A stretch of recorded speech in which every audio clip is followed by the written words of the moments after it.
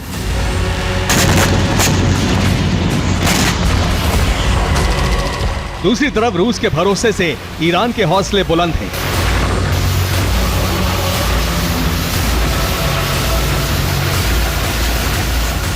America Israel के जरिए Iran का एटमी मिशन रुकवाना चाहता है। ईरान का परमाणु कार्यक्रम अमेरिका के लिए बड़ी चुनौती बन गया है। अमेरिका बिना जंग में कूदे ईरान में भारी तबाही लाना चाहता है।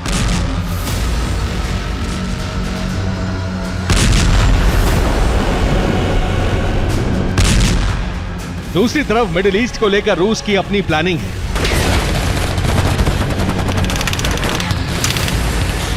अमेरिका ने इजराइल को थर्ड एयर डिफेंस दिया तो रूस ने ईरान में S-400 की तैनाती करवा दी।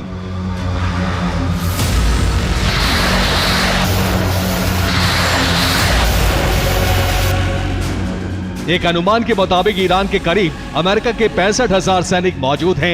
एयरबेस पर अमेरिकी फाइटर जेट और बॉम्बर मौजूद हैं।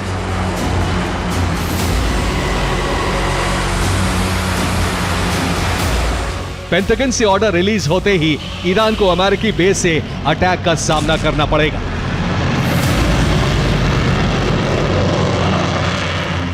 जबकि दूसरी तरफ रूस खुद युद्ध के लिए नॉर्थ कोरिया से सैनिक मांग रहा है। ऐसे हालात में वो ईरान के लिए क्या कर सकेगा, ये बड़ा सवाल है। Bureau report, TV9, Bharatvarsh.